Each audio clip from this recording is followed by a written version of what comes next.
सचिन पायलट खेमे की याचिका पर हाईकोर्ट के फैसले को लेकर राजस्थान में सियासी माहौल गर्मा गया है। कोर्ट के फैसले के बाद विधानसभा स्पीकर कांग्रेस के बागी विधायकों को अयोग्य करार नहीं दे पाएंगे।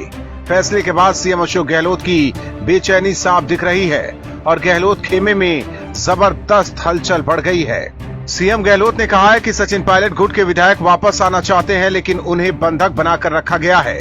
वो खून के आंसू रो रहे हैं। हालांकि गहलोत खुद कांग्रेस के 102 विधायकों को होटल में बंद करके रखे हुए हैं। दूसरी तरफ बीजेपी प्रदेश अध्यक्ष सतीश पूनिया के एक बयान से सियासी गहमा गहमी और बढ़ गई। दरअसल राजस्थान भाजपा के अध्यक्ष सतीश पूनिया का कहना है कि अगर राजस्थान में परिस्थितियां बनती है तो सचिन पायलट भी मुख्यमंत्री बन सकते हैं। उन्होंने पायलट को राष्ट्रीय नेता बताते हुए कहा कि कांग्रेस को बीजेपी पर आरोप लगाने के बजाय अपना घर संभालना चाहिए। हालांकि आगे उन्होंने कहा कि मामला फिलहाल कोर्ट में है, इसलिए किसी तरह की टिप्पणी करना जल्दबाजी होगी।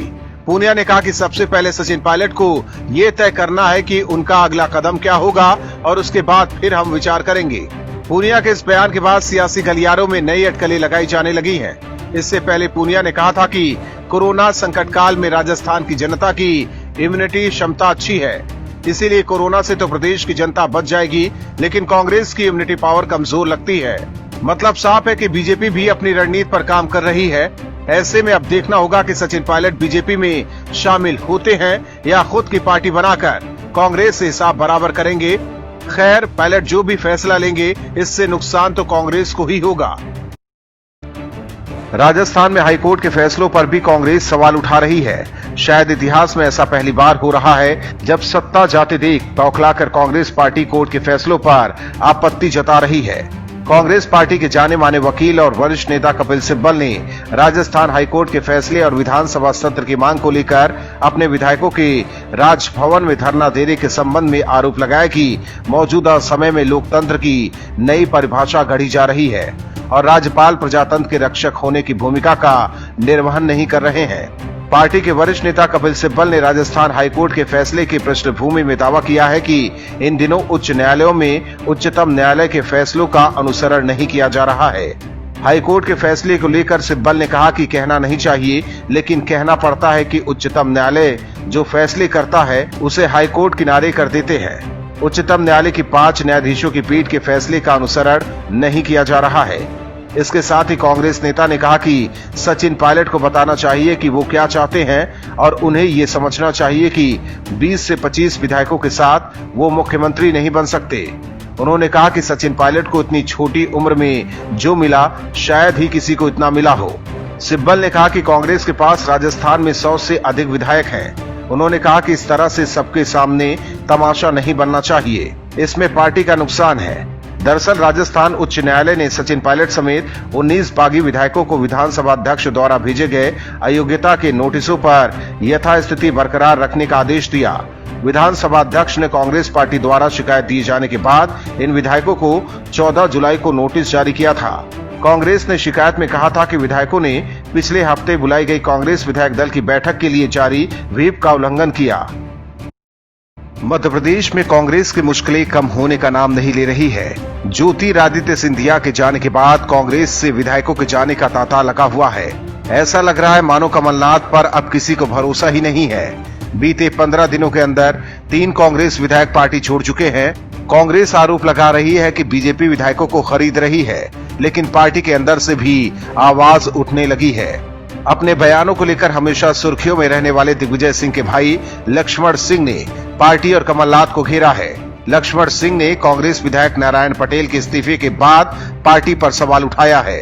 कांग्रेस विधायक लक्ष्मण सिंह ने ट्वीट किया है कि नारायण पटेल जैसे मृदुभाषी और कर्मठ साथी विधायक का पार्टी छोड़कर जाने पर बहुत दुख हुआ। ये तो किसी गुट के नहीं थे, फिर क्यों गए। दिग्विजय सिंह के भाई ने एमपी कांग्रेस और पूर्व सीएम कमलनाथ को टैग करते हुए लिखा है कि ये चिंतन करें। दरअसल कांग्रेस में रहकर भी दिग्विजय सिंह के भाई लक्ष्मण सिंह पार्टी लाइन से अलग जाकर बयान देते रहते हैं, लेकिन उनके खिलाफ कभी कोई कार्रवाई नहीं हुई है। लक्ष्मण सिंह ने सर्जिकल स्ट्राइक के दौरान भी सरकार का साथ दिया था। इसके साथ ही लोकसभा चुनाव में हार के बाद भी उन्होंने नेतृत्व को लेकर विचार करने के लिए कहा था, लेकिन कांग्रेस के अंदर ऐसा रसूख है कि कोई उनका बाल भी बांका नहीं कर सकता। दूसरी ओर कांग्रेस में आजकल आवाज उठाने वालों को पार्टी तुरंत बाहर का रास्ता दिखा देती है। कांग्रेस के अंदर अब बगावत करने वाले नेताओं की संख्या धीरे धीरे बढ़ती जा रही है। अब देखना है हमेशा से कांग्रेस के खिलाफ बोलने वाले लक्ष्मण सिंह के खिलाफ पार्टी कार्रवाई करती है या नहीं। राजस्थान का सियासी ड्रामा थमने का नाम नहीं ले रहा है। हाईकोर्ट के फैसले के बाद सीएम अशोक गहलोत की टेंशन बढ़ गई है। इसके साथ ही कांग्रेस के नेता कोर्ट के फैसले पर भी सवाल उठा रहे हैं। कांग्रेस प्रवक्ता रणदीप सिंह सुरजेवाला को राजस्थान हाईकोर्ट का फैसला पसंद नहीं आया और अब कांग्रेस के निशाने पर राजभवन आ गया है। हाईकोर्ट के फैसले के बाद अशोक गहलोत अपने समर्थक विधायकों के साथ राजभवन धरना देने पहुंच गए और अब कांग्रेस लाखों की भीड़ के साथ राजभवन का घेराव करने की धमकी दे रही है। कांग्रेस प्रवक्ता रणदीप सुरजेवाला ने ट्वीट कर लिखा कि मध्य प्रदेश में फ्लोर टेस्ट की जल्दी थी क्योंकि विधायक बीजेपी के कब्जे में थे। राजस्थान में फ्लोर टेस्ट नहीं कराएंगे क्योंकि विधायक कांग्रेस के साथ हैं। लोकतंत्र का चीरहरण जारी है। गौरतलब है कि सुरजेवाला को लोकतंत्र का चीरहरण तब तक नहीं दिखा जब बीएसपी के सभी 6 विधायक कांग्रेस में शामिल हुए। आरोप लगा कि सीएम गहलोत ने बीएसपी को धोखा देते हुए दूसरी बार बीएसपी का कांग्रेस में विलय करवा लिया। लेकिन अब जब कांग्रेस के असंतुष्ट विधायकों ने पार्टी और सीएम अशोक गहलोत के खिलाफ मोर्चा खोला तो कांग्रेस इसके लिए बीजेपी को जिम्मेदार ठहरा रही है, जबकि ये कांग्रेस का आपसी झगड़ा है। दूसरी तरफ राजस्थान सरकार में परिवहन मंत्री प्रताप सिंह खाचरियावास ने कहा कि राजभवन का कर्तव्य होता है कि वो संविधान का सम्मान करे। अगर राजभवन तानाशाही करता है, जनता की चुनी हुई कांग्रेस सरकार के साथ न्याय नहीं करता है तो याद रहे जनता लाखों की भीड़ में राजभवन का घेराव करेगी। उन्होंने आगे कहा कि याचना नहीं अब रण होगा, जीवन जय या मरण होगा, लेकिन भाजपा की तानाशाही का अंत होगा। मतलब साफ है कि कांग्रेस पार्टी के अंदर जो घमासान मचा हुआ है उसे छुपाने के लिए कांग्रेस बीजेपी पर आरोप लगा रही है, जबकि सचिन पायलट और दूसरे बागी विधायकों ने साफ कहा है कि उन्हें राजस्थान में कांग्रेस नेतृत्व से दिक्कत है। राजस्थान विधानसभा चुनाव से पहले कांग्रेस पार्टी ने जो वादे जनता से किए थे उसे अब तक पूरा नहीं किया गया, लेकिन आपसी झगड़ा सुलझाने की जगह सुरजेवाला और कांग्रेस के दूसरे नेता बीजेपी पर हमला कर रहे हैं। मुख्यमंत्री अशोक गहलोत और सचिन पायलट के बीच जारी जंग अब कोर्ट से निकलकर राजनीतिक मैदान में पहुंच गई है। हाईकोर्ट से झटका लगने के बाद राजस्थान कांग्रेस में हलचल बढ़ गई है।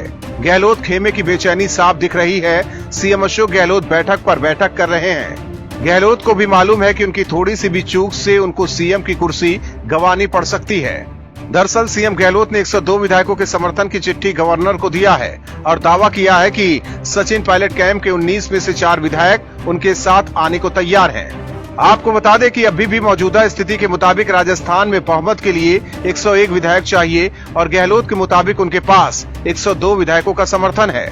ऐसे में सीएम गहलोत चाहते हैं कि जल्द से जल्द सत्र बुलाकर बहुमत साबित कर दिया जाए ताकि अगले 6 महीने तक सरकार पर कोई खतरा न रहे।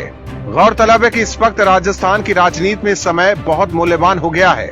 बहुमत साबित करने में गहलोत को जितना वक्त लगेगा उनकी सरकार पर खतरा बढ़ता जाएगा, क्योंकि अगर एक भी विधायक इधर से उधर हुए तो सरकार जाना तय है। लेकिन विधानसभा सत्र बुलाने पर कानूनी पेच फंस गया। विधानसभा सत्र बुलाने को लेकर राज्यपाल कलराज मिश्रा ने गहलोत से जो सवाल पूछे हैं उसका जवाब गहलोत के पास नहीं है। राज्यपाल कलराज मिश्रा ने सीएम को 6 बिंदुओं का एक क्वेश्चनर भेजा है। गवर्नर ने राज्य सरकार को भेजे अपने नोट में कहा है कि कोई भी संवैधानिक दायरे से ऊपर नहीं है और दबाव की राजनीति नहीं होनी चाहिए। गवर्नर ने कहा है कि कैबिनेट नोट में विधानसभा सत्र की कोई तारीख नहीं बताई गई है और न ही सत्र बुलाने की वजह बताई गई है। गवर्नर ने कहा कि कैबिनेट ने सत्र के लिए कोई अप्रूवल भी नहीं दिया है। सामान्य परिस्थितियों में 21 दिन का नोटिस देना अनिवार्य होता है। राजभवन के बयान में कहा गया है कि गवर्नर ने सरकार से कहा है कि सभी विधायकों की स्वतंत्रता और आने जाने की आजादी सुनिश्चित करें। गवर्नर ने ये भी पूछा है कि राज्य में कोविड-19 के हालात को देखते हुए विधानसभा सत्र कैसे बुलाया जा सकता है। इसके साथ ही राज्यपाल ने साफ निर्देश दिए कि सरकार अपनी हर कार्रवाई में संवैधानिक मर्यादा और जरूरी प्रक्रिया का पालन जरूर करे। गवर्नर ने जो सवाल पूछे हैं उसका जवाब गहलोत खेमे के पास नहीं है। ऐसे में सीएम गहलोत की मुसीबत और बढ़ गई है। मध्य प्रदेश के CM Shivraj Singh Chouhan corona virus से संक्रमित हो गए हैं। इस बात की जानकारी सीएम ने खुद ट्वीट करके दी है। वहीं शिवराज सिंह चौहान के कोरोना पॉजिटिव होने की जानकारी के बाद कांग्रेस नेता दिग्विजय सिंह राजनीति करने मैदान में कूद गए। दिग्गी राजा ने तंज कसते हुए कहा कि आपको सोशल डिस्टेंसिंग का ख्याल रखना था जो आपने नहीं रखा। मुझ पर तो भोपाल पुलिस ने एफआईआर दर्ज कर ली थी, आप पर कैसे करते। आपको बता दें कि मुख्यमंत्री शिवराज सिंह चौहान ने कहा था कि मुझमें कोविड-19 के लक्षण आ रहे थे। टेस्ट के बाद मेरी रिपोर्ट पॉजिटिव आई है। सीएम शिवराज के ट्वीट के बाद रिएक्ट करते हुए कांग्रेस नेता और मध्य प्रदेश के पूर्व सीएम दिग्विजय सिंह ने ट्वीट कर कहा कि दुख है शिवराज जी, आप कोरोना संक्रमित पाए गए। ईश्वर आपको शीघ्र स्वस्थ करें। आपको सोशल डिस्टेंसिंग का ख्याल रखना था, जो आपने नहीं रखा। मुझ पर तो भोपाल पुलिस ने एफआईआर दर्ज कर ली थी, आप पर कैसे करते। आगे अपना ख्याल रखें। दरअसल पेट्रोल डीजल के बढ़ते दामों को लेकर जून के महीने में कांग्रेस ने एक प्रोटेस्ट किया था, जिसमें दिग्विजय सिंह शामिल हुए थे। उस समय भोपाल पुलिस ने दिग्गी राजा के खिलाफ सोशल डिस्टेंसिंग का पालन नहीं करने और कोरोना महामारी के नियमों का उल्लंघन करने के आरोप में एफआईआर दर्ज की थी। और अब जब सीएम शिवराज कोरोना पॉजिटिव हुए तो दिग्गी राजा ने उसी एफआईआर का जिक्र कर तंज कसा है। लेकिन दिग्गी राजा को ये समझना चाहिए कि सीएम शिवराज ने कोई प्रोटेस्ट नहीं किया है, जबकि दिग्गी राजा सैकड़ों की भीड़ के साथ सड़क पर प्रोटेस्ट कर रहे थे, जिससे कोरोना फैलने का खतरा था। ऐसे में सवाल है कि कोरोना काल में दिग्गी राजा प्रोटेस्ट करेंगे तो एफआईआर दर्ज नहीं की जाएगी तो क्या होगा। Bureau report, OMH news. और भी वीडियोस देखने के लिए चैनल को सब्सक्राइब करें और बेल आइकन को दबाएं।